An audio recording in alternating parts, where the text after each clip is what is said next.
o psicanalista e psicólogo Renato aqui na conversa. Doutor Renato, nós vimos agora o depoimento de uma mãe.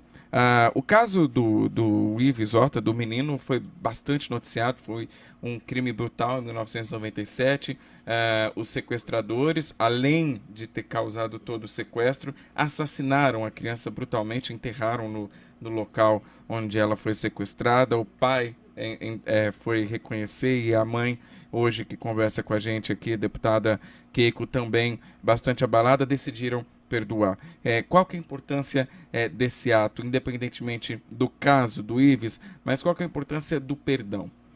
Boa tarde. Boa tarde. Olha só, a questão do perdão é uma questão extremamente complexa, porque na realidade, perdoar ou não perdoar está envolvido nas fantasias e nas ilusões de um ser humano. Quando alguém comete uma violência, comete um ato extremamente brutal como esse, ele nunca faz isso porque ele escolheu isso. Ninguém escolhe ser mal. Você se torna mal porque você não teve outras condições na sua vida. Por mais que possa parecer brutal o crime, é muito mais fácil para nós acreditar que o sujeito optou por ser mal. Esse ódio, essa raiva, isso daí vai dar para a gente uma energia muito grande, não é? Que vai nos alimentar de alguma forma para que a gente não entre em contato com a realidade de que, na verdade, esse cara que cometeu essa coisa violenta é um sujeito que sofre muito e por sofrer, por padecer tanto, ele acabou fazendo isso. Se a gente se a gente concorda com isso, perdoar ou não perdoar é irrelevante. Eu vou perdoar uma falta de capacidade do sujeito?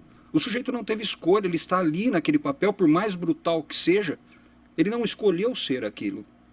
Se ele pudesse escolher, com certeza ele escolher ser uma pessoa boa, uma pessoa do bem e viver pleno na paz de espírito. Isso é a busca de qualquer ser humano, não é? Então, se você, por exemplo, não consegue carregar um objeto de 100 quilos, e eu falo para você, carregue esse objeto de 100 quilos e coloque ele do outro lado da sala. Você diz, não, eu não tenho capacidade. Eu vou dizer para você, tá bom, então eu te perdoo. É incoerência. Então, perdoar ou não perdoar faz parte das fantasias e ilusões do ser humano que está sempre envolvido com suas raivas, seus ódios, Percebe? O passo do perdão, o perdoar o outro, só pode ser dado quando a gente é capaz de perdoar a si mesmo.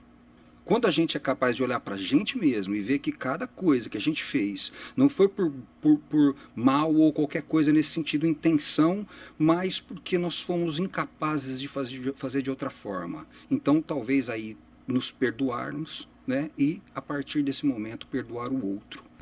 Na realidade, o perdão é apenas uma característica da maturidade emocional, né? A gente não escolhe perdoar ou não perdoar. Somos capazes ou não, precisamos deixar claro isso, não é? Então, na medida em que o sujeito consegue desenvolver a sua maturidade emocional, quando ele vai ficando um pouco mais consciente de toda a realidade, não é? Ele vai desenvolvendo a capacidade de perdoar, não é isso? E aí isso, como um todo, vai funcionar como uma ampliação de toda a sua capacidade afetiva, a sua capacidade, todas as outras capacidades que daí vão partir. E isso que a gente está chamando de perdoar, né? Assim, diga-se de passagem, a palavra perdoar vem do latim quer dizer todo, e doar, né? Doar-se por completo, né? Então, na verdade, essa palavra aí, de alguma forma, é meio equivocada. Se a gente está falando de desculpa, que é tirar a culpa, né? Então, uma coisa não... Mas eu acredito que essa analogia a gente pode fazer com a questão de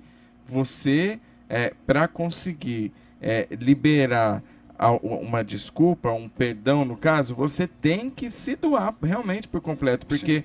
em situações de infidelidade, por exemplo, é muito mais fácil você perdoar outra pessoa do que você ter um ente que foi assassinado, né? Sim. Essa doação não seria para a gente ir lá na raiz mesmo da semiótica da palavra é uma questão de doação. É uma questão de doação. E só consegue se doar aquele que é maduro emocionalmente o suficiente. Se o sujeito não tiver essa capacidade emocional, ele não pode decidir, não, eu vou ou não vou perdoar. Não é uma questão de decisão dele, uma escolha dele, mas uma questão de capacidade mesmo. Família bem estruturada. Esse é o primeiro passo. Sem uma família bem estruturada, uma criança não vai aprender a perdoar.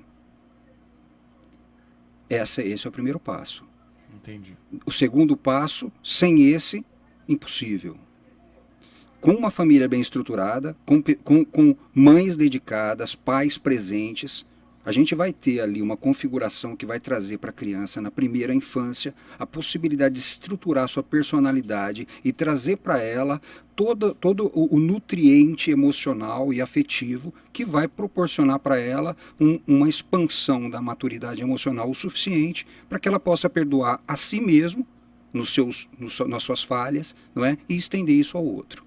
Hoje a gente fala muito na questão de entender o outro, de ouvir o outro, ouvir mais do que reagir. Realmente essa é a receita? Olha só, entender, a gente tem hábito de usar essa ideia de entender o outro. A gente nunca entende o outro. A gente precisa respeitar o outro antes de tentar entendê-lo. Eu posso não te entender, mas eu preciso te respeitar. Se para te respeitar eu precisar te entender, eu nunca vou te respeitar, porque eu nunca vou te entender.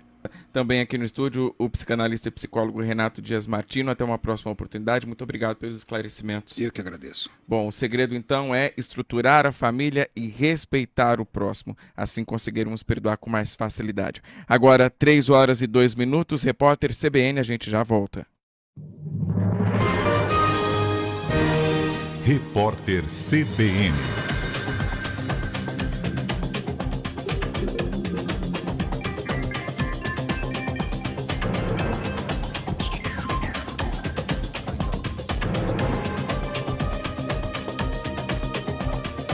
A Bolsa de Valores de São Paulo opera em queda de 2,01% com 76.809 pontos. O dólar comercial está em alta de 0,5%.